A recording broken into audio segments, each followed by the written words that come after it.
Hello, this is a segment on corporate state report, and I'm doing a segment on gun control is not crime control. And to start off this discussion, I will bring up Chicago Police Superintendent Gary McCarthy. Just the other day, Superintendent McCarthy at St. Sabina Church reportedly said that accessibility to guns is a form of government-sponsored racism that goes back to the days of slavery and Jim Crow. Part of that was quotes, the other part was part of the rest of the article that WLS 890 AM produced.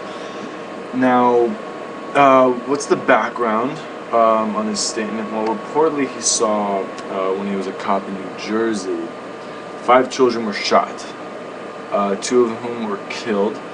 And when he got back home, he reportedly said he saw Sarah Palin on the TV touting gun rights and shooting, hunting, and stuff like that. So from his point of view, it's understandable that, yes, guns cause violence and there should be restrictions on who can use these guns so that it won't turn into the wrong hands, correct? Alright, well, I would like to then proceed to what another person of interest has to say on gun control. This is John Stossel. Currently he's on Fox Business on Thursdays, but he used to work for ABC News, and he did a special called 2020, and in this particular case he wrote an article called Gun Control is Not Crime Control. Just to start off what he has to say, I'll quote the article, that part of the article. After the 1997 shooting of 16 kids in Dunblane, England, the United Kingdom passed one of the strictest gun control laws in the world, banning its citizens from owning almost all types of handguns.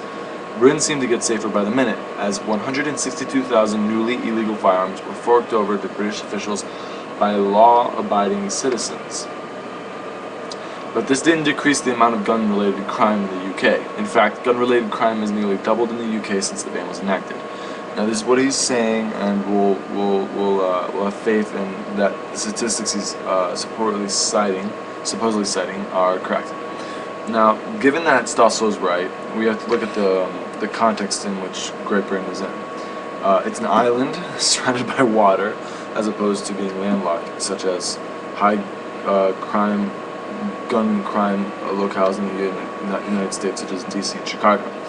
Now, if we are to take what is reported as true, that gun-related crimes nearly doubled after the 1997 shootings, then we can be safe to say that a national ban on guns won't hardly do anything.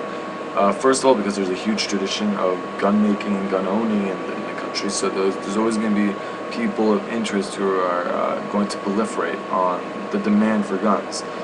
And secondly, it's just a good that people want, and you'll always be able to find it. Just like, just to make an allusion to another type of case, endangered species. There's still illegal trafficking of illegal species all over the world. China, in terms of like tigers and stuff for their fur, and many other types of animals in Africa, and so on and so forth. And there's strong international bans on those, but that doesn't mean that people actually don't commit those crimes. They're still proliferated today, which gives strength to the argument that gun control won't do anything. Sure, people will fork over their guns. People will have less guns.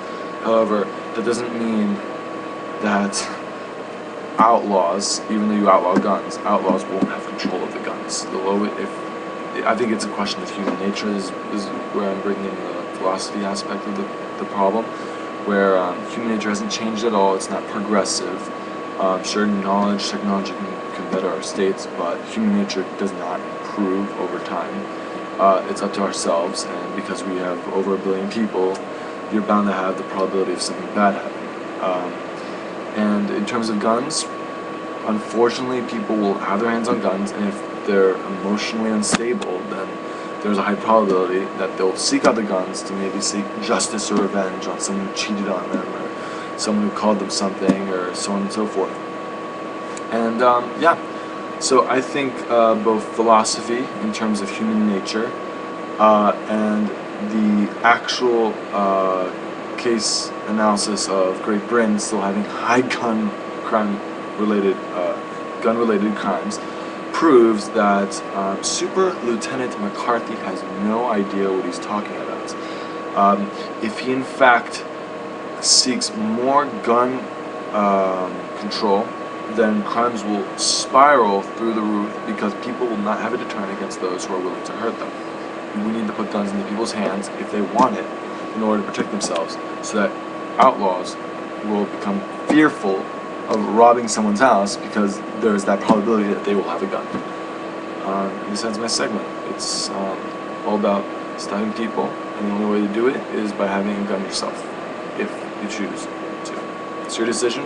You should be free to do whatever you do as long as you obey the law and obey those around you, unless they threaten you, threaten your life, your livelihoods, and most importantly, your family and friends. Alright, this is it. This is the first segment of Report of the Corporate State. Thank you.